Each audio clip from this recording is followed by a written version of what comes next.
O recuérdenmelo porque sí o sí alguna vez se me va a olvidar. Ahí díganme si están viendo. Sí. Súper. Entonces, para inventario en flujo en línea, ¿qué tenemos?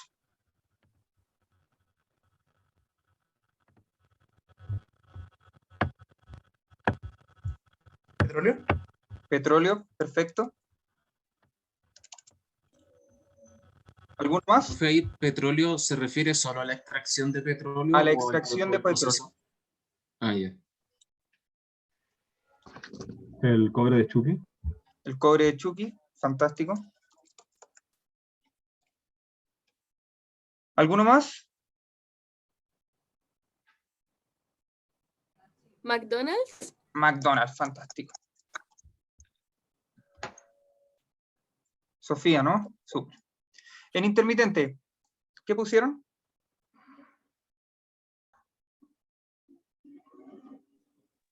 Hospital. ¿Perdona? El hospital. El hospital. ¿Tú tendrías el hospital para inventario o para pedido? ¿Tendría a los doctores esperando Digo para que pedido? igual podría depender, por ejemplo, si nos vamos al área como del laboratorio, igual podría ser de repente como Ah, un claro, flujo. sí. ¿Te parece? Dejamos laboratorio acá y ponemos hospital acá. ¿Sí? ¿Qué más?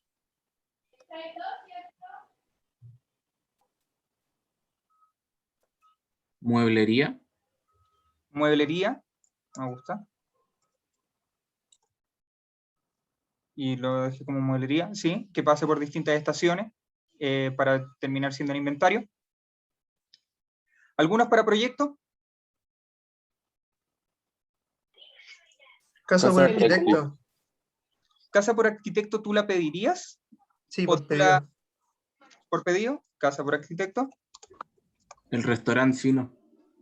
¿El restaurante fino sería por pedido? Esperen que no logro ver bien acá.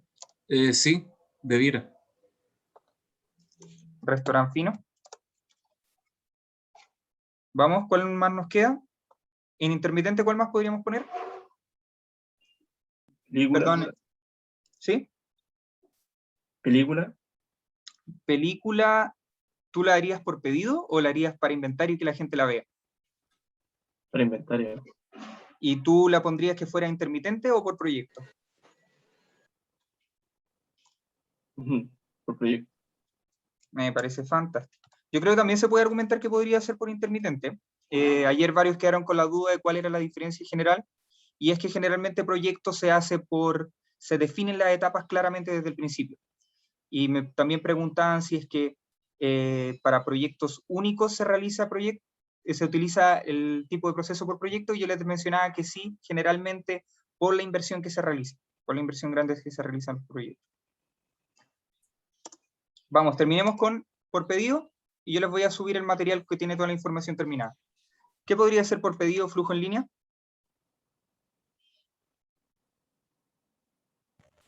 La fábrica de autos finos. Si tuviéramos una estandarización de los autos finos, yo pensaría que sí. Así que podría ser una fábrica de autos en general. ¿Los aviones o no? Los aviones también podría ser. Restaurant buffet. ¿Y el restaurante buffet dónde lo pondrías? Flujo en línea por pedido, ¿no? ¿Flujo en línea por pedido? Sí. ¿Sería más para inventario? Yo también pensaría que es para inventario. Profe, Ah, ¿Sí? verdad.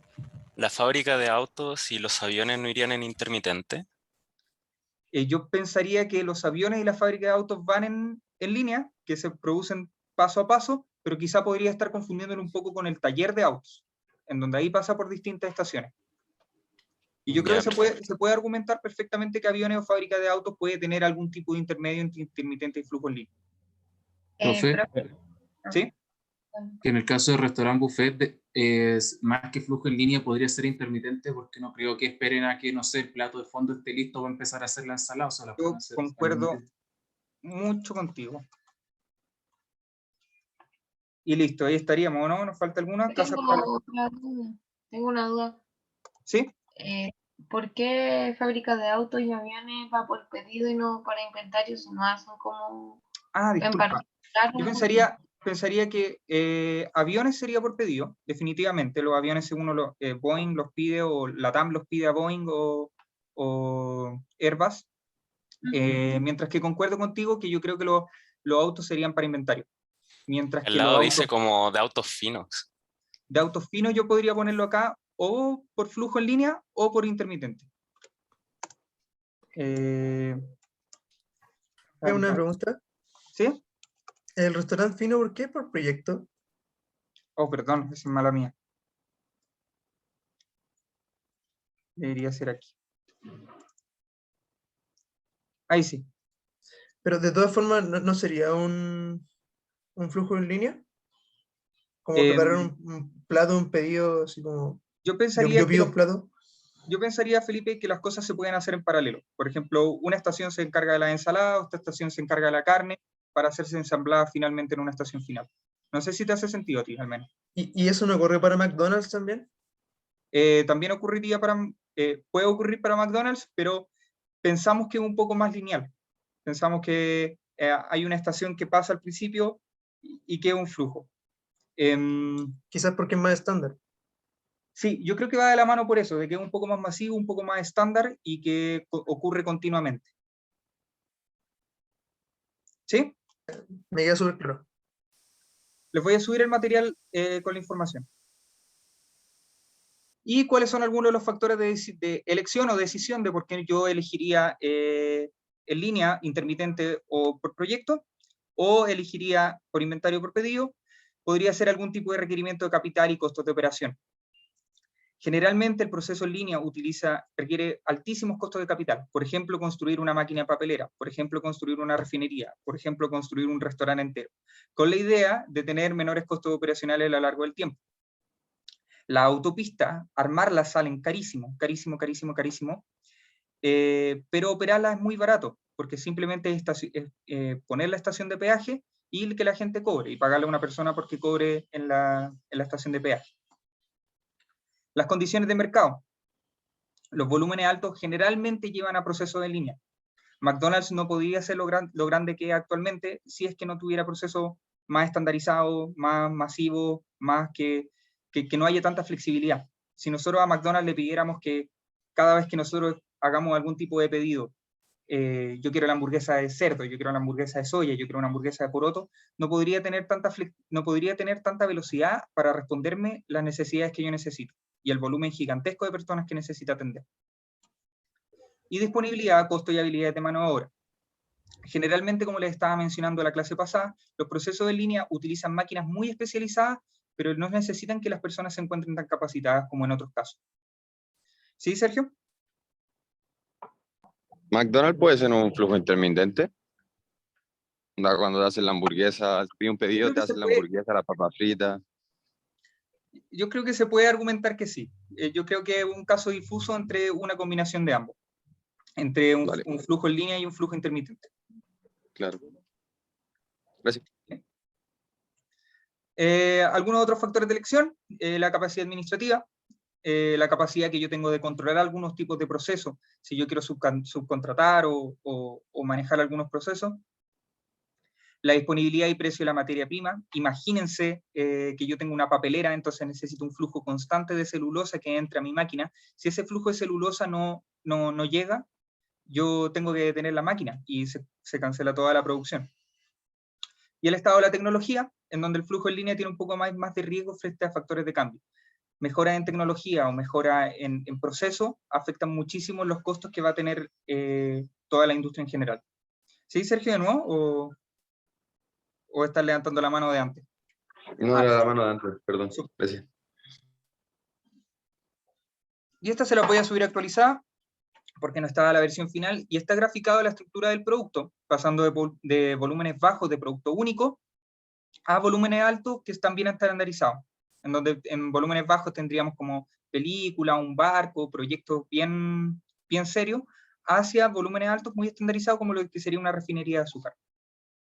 Mientras que en el eje Y nosotros tenemos el flujo desordenado, flujo intermitente, flujo en línea y flujo continuo, pasando como más desde proyecto a un flujo completamente continuo. Lo que nosotros generalmente vamos a querer tener es esta diagonal que se encuentra acá, porque movernos un poco hacia estos sectores que se encuentran aquí abajo a la izquierda o aquí arriba a la derecha, generalmente tienden a tener ineficiencia. Por ejemplo, si nosotros quisiéramos tener un producto de alto volumen y muy estandarizado, y nosotros tuviéramos un proyecto y personas específicas para eso, no sería lo más eficiente. De la misma manera que si nosotros quisiéramos tener productos de bajo volumen o muy únicos en un flujo continuo, nos va a obligar a parar la operación continuamente debido a los cambios que nosotros quisiéramos hacer. Eso fue la clase del jueves pasado, perdón, donde vimos producción, que puede ser existencia o pedido en general, y proceso productivo puede ser en serie, intermitente o proyecto. Preguntas sobre la clase del jueves. Vamos a pasar a algo bien similar y vamos a seguir tratando estos temas, pero ¿alguna pregunta para cerrar hasta acá? Yo, profe. ¿Sí, Ignacio? No me quedó claro, o sea, un mismo servicio o puede tener, por ejemplo, más de un tipo de proceso, ya sea en flujo, en línea. Sí, definitivamente.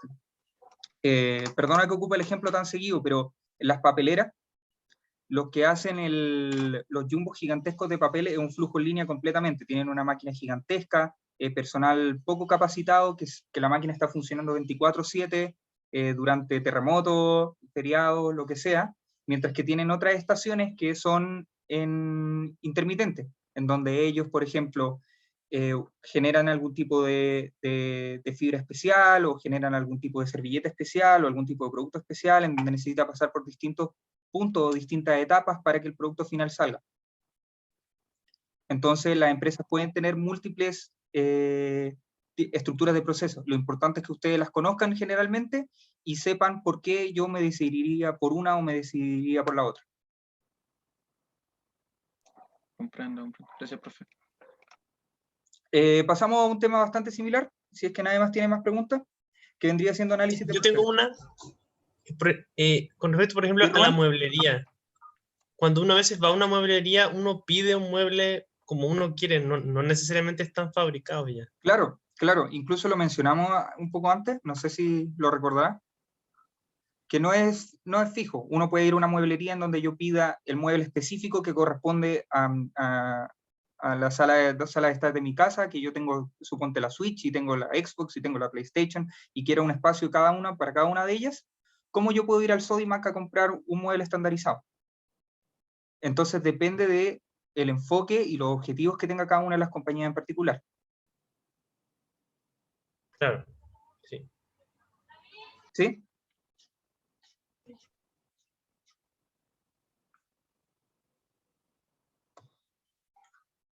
La siguiente parte del curso que nosotros vamos a ver va a ser análisis de procesos, que una vez que ya entendemos cómo funcionan los procesos en general, qué podemos saber de ellos y cómo podemos manejarlos.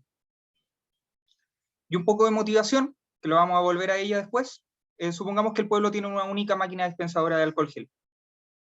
La máquina demora 15 segundos en atender a una persona, puede almacenar hasta 3.600 unidades y vende cada unidad en 1.000. ¿Cuál es la capacidad de la máquina? ¿Cuánto tiempo pasa hasta que se le acabe el stock a la máquina? ¿Y cuánto la máquina puede recaudar en un día? Asumiendo que una vez que la máquina se queda sin stock, inmediatamente llega alguien y la repone. Vamos a ver después, una vez vista la clase, a responder estas mismas preguntas. Los procesos nosotros ya los vimos. Son actividades en donde nosotros tenemos entrada y salida, tenemos un input y un output, en donde nosotros utilizamos recursos para que haya algún tipo de cambio dentro de ese input. ¿Y qué preguntas podrían ser de interés para el análisis de proceso? Es como, ¿cuánto tiempo yo me demoraría en atender? ¿Cuántos recursos yo estoy utilizando? ¿Cuánta salida está saliendo? ¿Cuánta entrada necesito que entre? Y algunas otras preguntas, ¿cuántos clientes puede manejar el proceso por hora? ¿Cuánto tiempo se demora en servir? ¿Cuánto cuesta el proceso? ¿Y qué cambio necesita el proceso para expandir su capacidad? ¿Cómo yo puedo atender a más personas? Y para eso nosotros vamos a ver la siguiente metodología, la siguiente lógica para tratar este tipo de problemas, que se ve harto en la empresa, que es diagramas de flujo, diagramar, hacer algún tipo de análisis de capacidad, y finalmente la toma de decisiones. Para ver el diagrama de flujo, nosotros vamos a utilizar esta notación que es estándar. Este es el mismo que se utiliza, los dejé aquí como notita, en BPMN. La gente que tome diseño más adelante los va a ver y son muy, muy similares. Y en RPA, que es Robotic Process Automation, que es algo que se utiliza harto en las empresas de automatización de procesos, perdón. Y vendría siendo lo siguiente. Estos rectangulitos vendrían siendo actividades, es decir, cosas que se realizan en ese momento. Aquí abajo nosotros tenemos en este triángulo invertido los inventarios, ya pueden ser materias primas, pueden ser equipos que van a ser procesados eventualmente, o puede ser producto terminado. Los rombos corresponden a puntos de decisión, es decir, entra uno, pero sale para distintos lados, puede salir más de una flecha, y la flecha es claramente una conexión entre los flujos y actividad, entre actividad e inventario, entre los distintos nodos que tiene nuestro diagrama. Entonces, yendo al ejemplo de McDonald's, que lo voy a repetir constantemente, tenemos lo siguiente. Originalmente nosotros tenemos en este triangulito invertido de inventario las materias primas. Tomate, hamburguesa, lechuga, pan, lo que sea. Pasan a ser cocinadas, pasan a ser armadas o ensambladas para quedar como producto terminado. Una vez que llega el cliente, él hace un pedido en donde el producto terminado se le entrega inmediatamente. A diferencia de Subway, en donde ocurre el siguiente proceso, es una simplificación del proceso que ocurre en Subway. También tenemos nosotros las materias primas. Algunos productos son cocinados, por ejemplo pollo, por ejemplo carne, por ejemplo esas costillas que tienen, para quedar como productos work in progress, o WIP. Y ahí pasan a dos lados. Uno, algunos productos son armados para dejarlos como productos terminados, por ejemplo galletas, por ejemplo bebidas, por ejemplo, hay algunos sándwiches que son razonablemente estándar, o otros dependen de lo que pide el cliente. Cuando llega el cliente, que no viene desde ningún nodo anterior, él puede pedir personalizar su producto o recibir algún tipo de producto estandarizado. En caso que lo quiera personalizar, los productos que se encontraban en Work in Progress terminan siendo armados para ser entregados al cliente, pero si él decide que sean estandarizados, a partir de los productos terminados, de nuestro inventario de productos terminados, se le entrega lo que él necesite. ¿Dudas respecto a esto?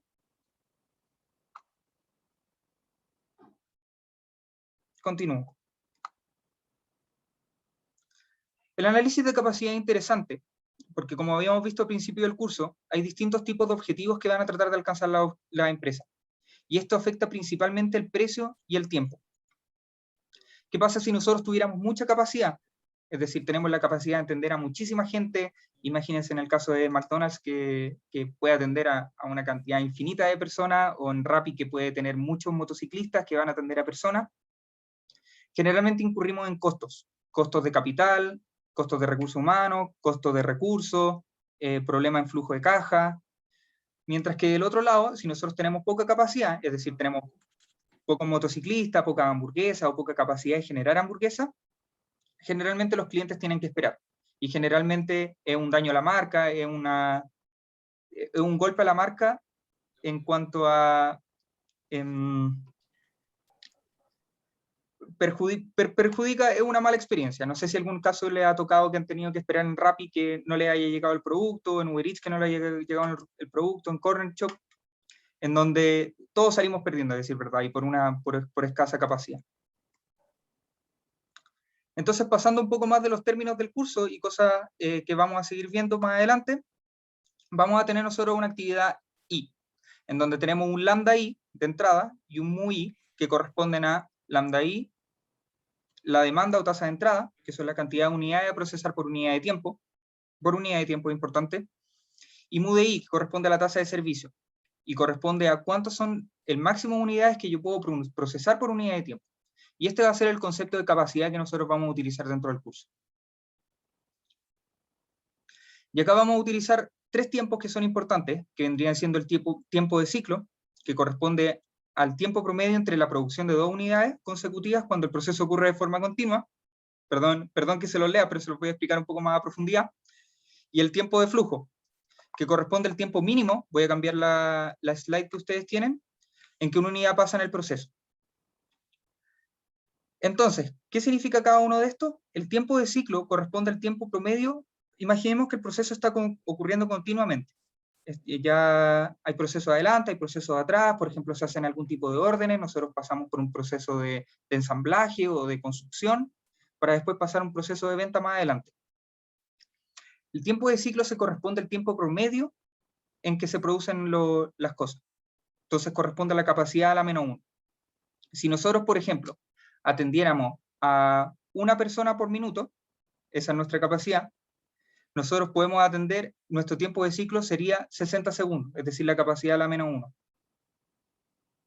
Mientras que el tiempo de flujo corresponde al tiempo mínimo en que una unidad pasa en el proceso. Y esto descarta todos los factores que nos hacen esperar antes y que nos hacen esperar después. Si nosotros, por ejemplo, tuviéramos el caso de que tuviéramos un horno, que estamos haciendo galletas, que lo vamos a ver un poco después. ¿Sí, Araceli? Profe, es que en el PPT que usted subió dice en tiempo de flujo, tiempo promedio. ¿Está Sí, mal por eso esa dije cosa? que lo voy a modificar. Sí, Ah, ahí ya. se me pasó a mí. Gracias. Pero sería tiempo promedio, sería el tiempo de ciclo, y el tiempo de flujo sería el tiempo mínimo. Entonces, en el tiempo de flujo, nosotros ignoramos todos los factores externos. Si nosotros, por ejemplo, yo estoy empaquetando galletas, que lo vamos a ver un poco después, pero la galleta está en caliente, entonces yo tengo que esperar, el tiempo de flujo va a ignorar esto, mientras que el tiempo de ciclo no. El tiempo de flujo va a ver cuánto es lo más rápido que yo puedo empaquetar galletas, mientras que el tiempo de ciclo, una vez que la producción esté continua, entonces yo estoy recibiendo galletas del horno, las estoy empaquetando, considera también el tiempo que yo me demoro en esperar que el horno termine de procesar y que las galletas se terminen de enfriar. ¿Queda clara la diferencia entre ambos casos?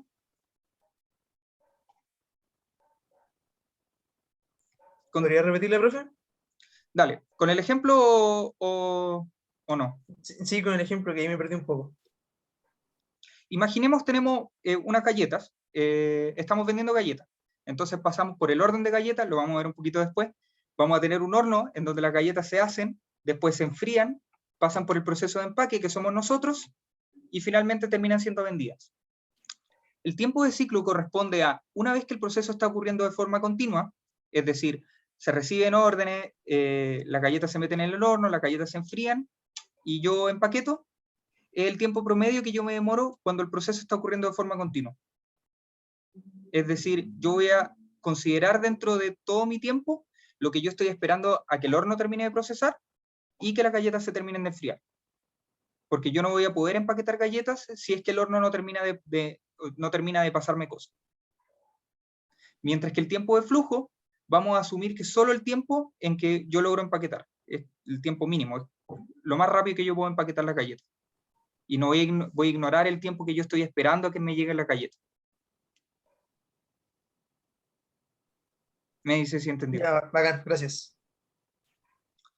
Profe, ¿Acá quería hacer el mismo caso? ¿Sí? ¿podría explicarme el nu y el lambda con el ejemplo de las galletas, por favor? El lambda correspondería a las órdenes de galletas. En el caso que estamos viendo, que es simplemente el empaquetado de las galletas, el lambda sería la cantidad de galletas horneadas que me llegan, mientras que el mu-i corresponde a la capacidad que yo tengo de procesar galletas por unidad de tiempo. Entonces, si me están llegando 100 galletas por minuto, harta galleta, y yo puedo procesar 10 galletas por minuto, mi tasa de servicio es 10 galletas por minuto y mi demanda son 100 galletas por minuto. Ya, Déjame ver si queda un muchas poco más gracias. claro con el ejemplo del próximo caso, porque quería llegar a él eventualmente. Que vendría siendo las órdenes de galleta, el horno, el empaquetado y finalmente la venta de galletas. Lo que yo voy a recibir como el empaquetador va a ser el mínimo entre las órdenes totales de galletas y la capacidad que yo tengo de procesar galletas en el horno. Porque yo no, incluso aunque me lleguen 1000, 100.000 órdenes de galletas, si mi horno puede producir una galleta por minuto, yo tengo que esperar a que el horno termine de procesar galletas para que yo las pueda empaquetar. Entonces, el lambda flujo, que corresponde al flujo total que pasa por el proceso, corresponde al mínimo entre las órdenes de galletas que me llegan al principio y el más lento de los procesos que yo tenga. Entonces, si mi horno procesa 5 galletas por minuto, pero yo proceso una galleta por minuto, lo más rápido que en conjunto lo podemos hacer va a ser una galleta por minuto. Y lo que va a pasar es que se va a generar algún tipo de inventario acá, en este triangulito invertido, que van a almacenarse galletas hasta que yo logre procesarlas. Bueno, y como el proceso es más veloz en la parte del horno que en la parte del empaquetado, las galletas solo van a ir aumentando en el tiempo. Dime si ahí queda un poco más claro. Siento que se nota más cuando hay distintos procesos dentro de la cadena. Sí, obvio, mucho más claro. Muchas gracias. Y este tiene relación con el concepto de cuello de botella, en donde nosotros vamos a llamar como cuello de botella al proceso más lento, el que nos detiene la producción. Por ejemplo, en este caso el empaquetado era yo, porque empaquetaba galletas más lento de lo que me llegaban del horno, y va a ser la capacidad total del proceso. Entonces, como mi proceso no puede sacar más de una galleta por minuto por mi culpa, por mi empaquetado, esa va a ser toda la capacidad que nosotros tenemos como proceso de producir galletas. ¿Cómo lo podríamos solucionar? Contratar a más personas como yo, unas 5 personas, y tendríamos 5 personas que produzcan 5 galletas por minuto, que serían las mismas que se producen en el horno, y ahí veríamos cuál es el distinto cuello de botella. Podría ser distinto, que por ejemplo, yo empaquete galletas muy rápidas, pero tengo que esperar que el horno se termine de enfriar para que haga más galletas. Entonces ahí tendría que ver cuál de los dos es el más lento y dónde yo debería invertir o debería hacer algún tipo de acción, alguna toma de decisión, para solucionar este asunto. ¿Sí? ¿Cuánto es el tiempo de ciclo del sistema completo? Corresponde al tiempo que una unidad pasa en el sistema, es decir, lo que pasa en MU1, más lo que pasa en MU2, más lo que se demora en llegarnos a nosotros. Y acá nosotros vamos a ver el concepto de utilización, que se utiliza mucho en la industria papelera y mucho en la industria química, que corresponde el tiempo que está activo el proceso I, dividido el tiempo disponible. En el caso de la papelera, si una máquina está durante todo el día, se supone que esté funcionando, pero está activa 12 horas, va a tener una utilización del 50%. Esto también se puede calcular con los términos del curso, que vendría siendo la tasa de flujo partido de la capacidad del proceso I. Para descubrir un poco mejor y entender un poco mejor estos temas de inventario y cómo se relacionan con todos estos temas que no lo hemos visto hasta el momento, vamos a ver el caso de autos esperando en un peaje, en donde se van a empezar a ir acumulando autos a medida que van llegando y las personas que se encuentran dentro del peaje no las pueden procesar a tiempo. Y acá nosotros vamos a utilizar una ley que se llama la ley de Little, no confundir con Stuart Little, que vendría siendo el inventario es igual a la tasa de llegada multiplicado por el tiempo de espera. Lo vamos a tener ahí. El inventario por la tasa de proceso es igual a la tasa de procesamiento por la espera promedio. Ahí dejo que la copien porque es bien importante si o sí se pregunta. ¿Qué era cada uno? Aparece aquí abajo. Inventario, la tasa de procesamiento y la espera promedio.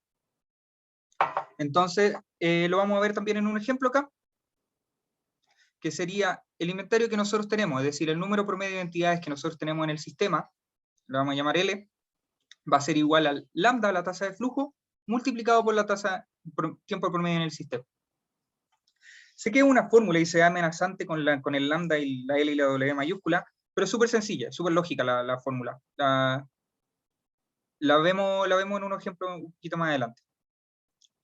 Volvamos al caso de la motivación, que tengamos la máquina dispensadora de alcohol gel, lo voy a repetir, demora 15 segundos en atender a una persona, puede almacenar hasta 3.600 unidades y vende cada unidad en 1.000. ¿Cuánto sería la capacidad de la máquina? Recordemos que la capacidad es la cantidad de unidades que yo puedo procesar por unidad de tiempo. Entonces no sé si alguien lo quiere responder. 15 por 3.600. Por unidad de tiempo. 1 partido 15 o sea, una persona por 15 segundos. Una persona por 15 segundos o en minutos o en horas, para que haga un poco más de sentido con las 24 horas que se encuentran al final.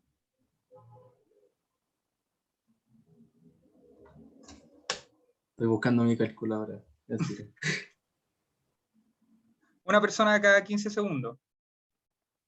Está bien esa respuesta, eso sí, pero continuamos para poder responder las otras dos. 4 cada minuto. 4 cada minuto, ¿y cuántas a la hora?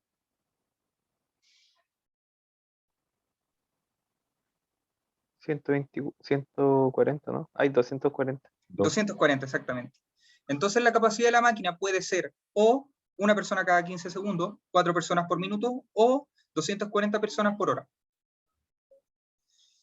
Y si puede almacenar hasta 3.600, ¿cuánto tiempo va a pasar hasta que se le acabe el stock? Si yo la primera hora, como ustedes dijeron, 240 personas atiendo en una hora, ¿cuántas personas yo puedo atender para que llegue a 3.600 unidades? 15 horas. 15 horas, es decir, 240 multiplicado por 15 es igual a las 3.600 personas que nosotros tenemos que atender, que nosotros tenemos en stock, perdón. ¿Y cuánto se recaudaría en un día completo? Es decir, 24 horas, asumiendo que no hay quiebras de stock. ¿Esto qué quiere decir? Que cuando la máquina se va a quedar sin inventario, llega una persona inmediatamente y lo rellena.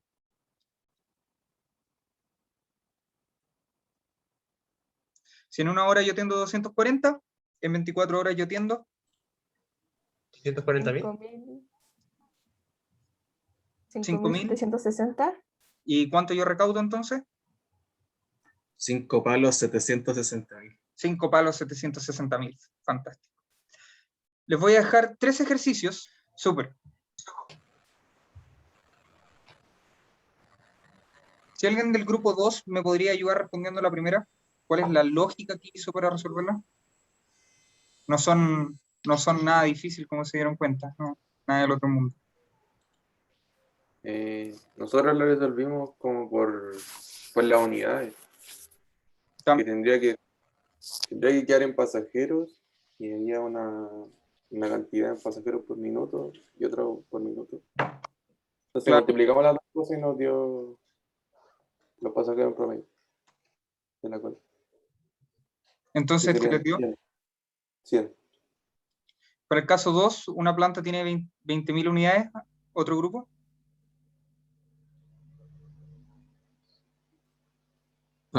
El 12, acá. Que dijimos ya, pues tiene 20.000 unidades guardadas y por Claro. día la demanda es 2.500 unidades, entonces dividir el inventario, la cantidad de inventario dividido las unidades por día. Y eso hace que quede en día y por lo tanto quede en 8 días. 8 días, genial. ¿Y el final? 36 minutos. ¿Y cómo lo calcularon? Lo calculamos porque se demoran 90 segundos cada persona, quedan 24, 90 por 24. 90 por 24. Dividido Súper en sencillo. Les decía que las letras se veían amenazadoras, pero la ley es súper básica. Generalmente hasta se pueden guiar por las unidades que se encuentran.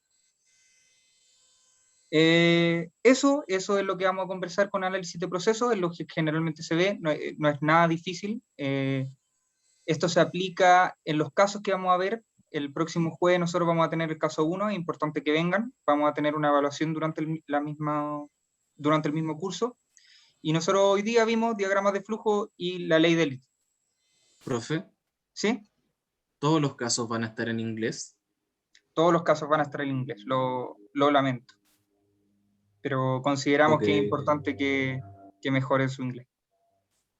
Es parte de. Y esa ha sido la clase de hoy, y yo me voy a quedar contestando cosas de la tarea. No, si se quieren quedar, vamos a revisarla. Podemos revisarla y podemos responder algunas dudas generales que se encuentren. La tarea ya está subida y vi que muchos ya la descargaron, pero creo que nadie se ha encargado del modelamiento. Respecto a la tarea, van a haber 2 auxiliares enfocadas en su apoyo. Una fue la pasada de ayer y la siguiente va a ser la próxima, el próximo lunes, en donde les van a ayudar a instalar Gurobi, van a hacer algunos ejercicios de Gurobi. Habían preguntado que si se puede utilizar cualquier herramienta computacional para resolverle. Sí, nosotros recomendamos Gurobi y encontramos que es una excelente oportunidad para que ustedes aprendan, porque si saben hacerlo en Gurobi, saben hacerlo en cualquier lado. Y se subirá un poco de material adicional, ejercicios clásicos, cómo se resuelven, cuál es el enfoque, y no sé si tienen algún otro tipo de dudas generales que podría responder. Hasta podría abrirle el enunciado y lo revisamos un poco. Las tareas se hacen, Diego preguntó, las tareas se hacen individual o grupal. Las tareas pueden ser individuales o en parejas, nada más que eso. La voy a abrir porque es importante, hay un tema, se separa según root. Hay 3 tipos de tareas distintas, tratar de minimizar la copia y para que hagan ejercicios distintos. Déjenme ver si se las puedo compartir.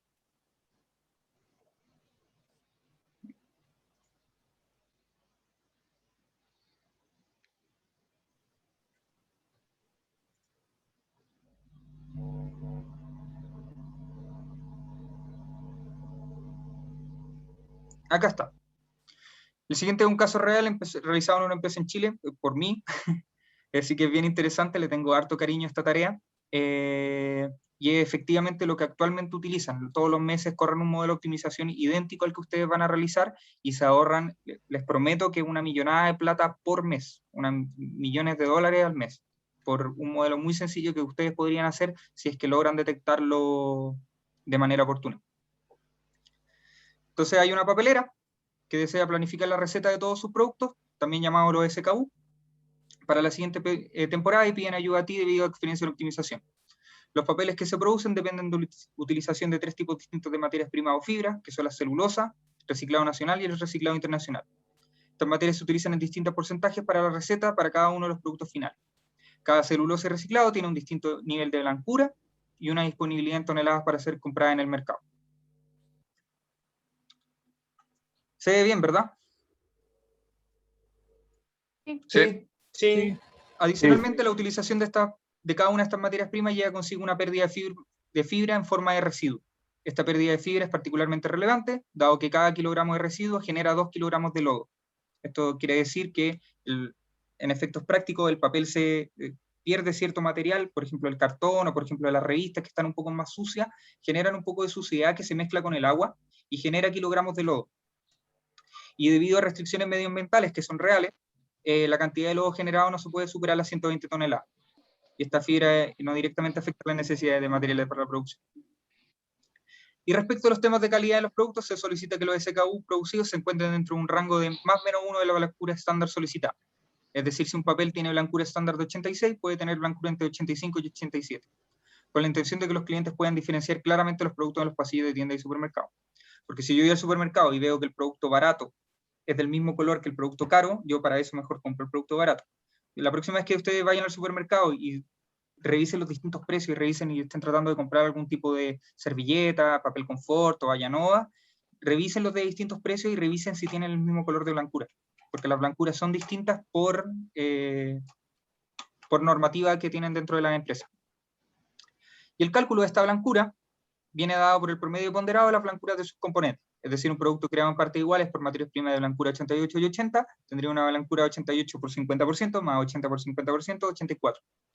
Esto no quiere decir que solo se pueden hacer de 2 tipos de productos, sino que se pueden hacer de una combinación extraña de 10% de cada una de ellas, 5% de esta, 95% de la otra, puede ser de cualquier manera. Y finalmente, por temas estructurales del papel, se solicita que todos los productos tengan una blancura estándar mayor o igual a 82, tengan al menos 10% de celulosa fibra corta. Y esto también es súper simpático, se los comento como anécdota, porque el papel se compone de fibra larga y fibra corta, y la fibra larga forma una red, así como lo estoy haciendo con mis dedos, forma una red en donde la fibra corta rellena los hoyitos. Entonces, si ellos no utilizan fibra corta, los papeles que ustedes utilizarían tendrían ciertos hoyos que son visibles al ojo humano. Y ese papel termina siendo botado a la basura. Con botado a la basura me refiero a puestos de nuevo en la máquina de papel, porque se utiliza harto reciclado. Sus analistas han estimado que la demanda para la próxima temporada será idéntica a la del año pasado. Esta información, junto con las blancuras de los productos, se encuentran en la hoja SKU, mientras las disponibilidades, costos, blancuras y pérdida de materias primas se encuentran en la hoja de materias primas. Asumiendo originalmente la receta de los SKU, sigue la composición de la tabla 1, está listo en la hoja baseline. ¿Cuál fue el costo de las materias primas que incurrió la papelera la temporada pasada? Y si es que se respetan todos los requisitos solicitados, considerando que todos los costos, demanda y disponibilidades son lo mismo de la temporada. Número 2, escribe un modelo de optimización de tal manera que se seleccionen las recetas óptimas para cada SKU, minimizando el costo total para la compañía. Y número 3, utilizando su herramienta de modelamiento favorita, ¿cuánto es la disminución en costo en comparación al baseline?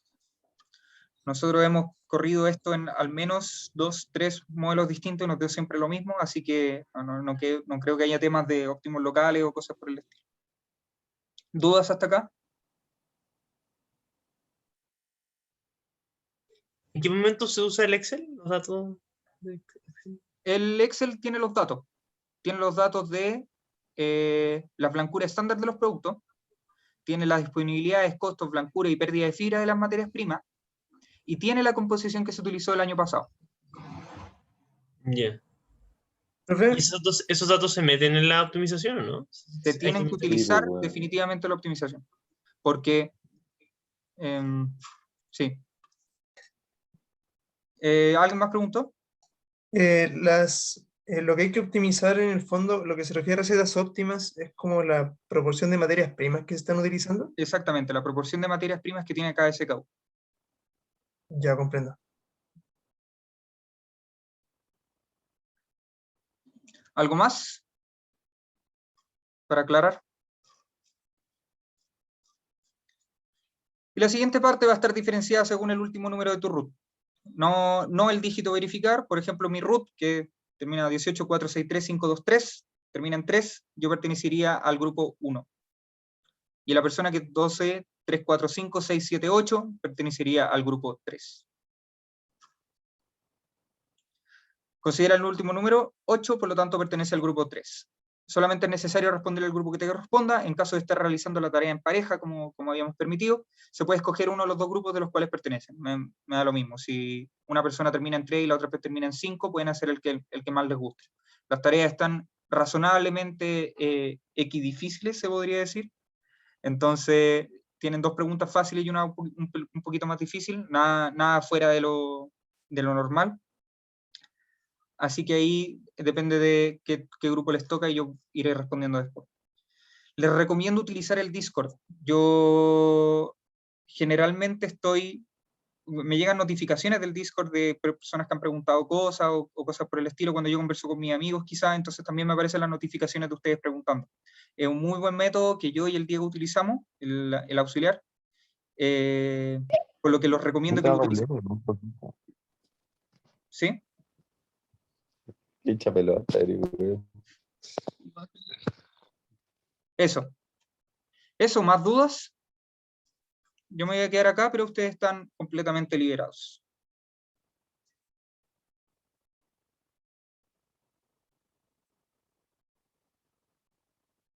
Profe. ¿Sí? ¿Podría subir la grabación de la clase hoy? Sí, la subo hoy día en la noche.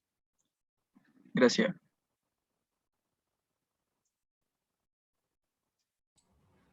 Profe, ¿podría dejar el link de la clase para más secciones, porfa? Que yo soy de la otra sección y más me gustaría ver estas clases. Ya, se lo pido a la Giovanna. Ya, gracias.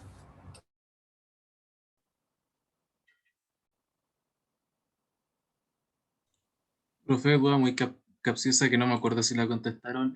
¿Se podía hacer pareja con gente de otra sección? Sí, ningún ¿La problema. tarea? Es la misma Ah, ya, tarea ok. y la misma evaluación.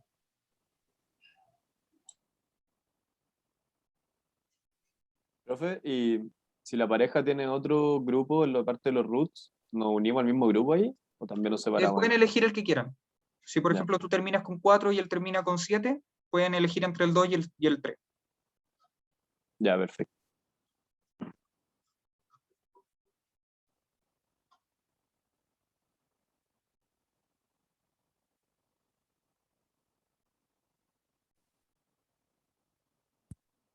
Chao, profe, muchas gracias. Chao, que les vaya bien. Chao, profe, gracias. Chao, profe, gracias. Gracias. Chao, profe, gracias. Chao, chao. Chao, profe. Chao, profe. Chao, chao. Ay, perdona, Humberto, preguntaste. ¿Tú misma pregunta? Quería saber. ¿Cómo? Sí, los casos se evalúan en la misma sesión de cátedra y algunas cátedras en las que tienen. ¿Esa? Sí, es que voy a tener algunos problemas para asistir, como en el horario, sí voy a poder ver el video y hacerlo después, pero quería consultar eso. Generalmente lo que dice lo que hacemos es entregar todo el día para responder. Entonces, si no puede asistir al caso en particular, podemos hacer una excepción, pero eso se tiene que conversar con la Giovanna.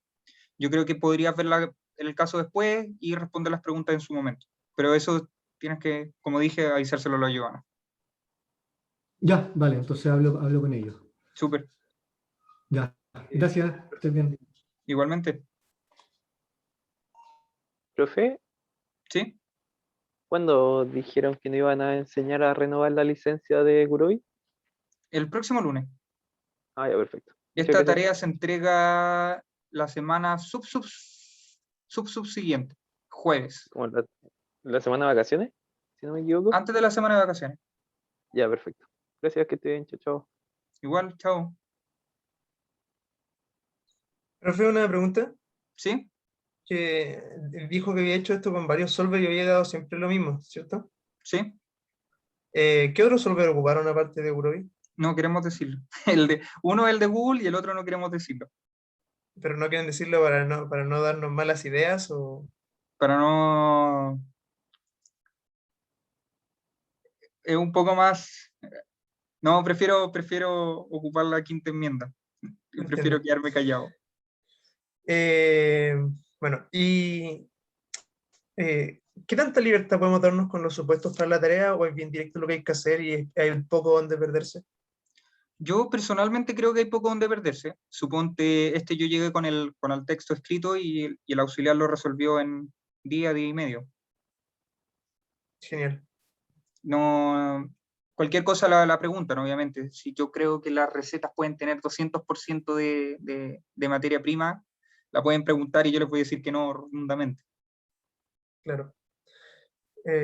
Bueno, y una última pregunta. ¿En qué horario aparece más por Discord si queremos hacerle alguna pregunta? Yo creo de 4 en adelante. Ok. Genial, muchas gracias. Súper, que te vaya bien. Igual, chao.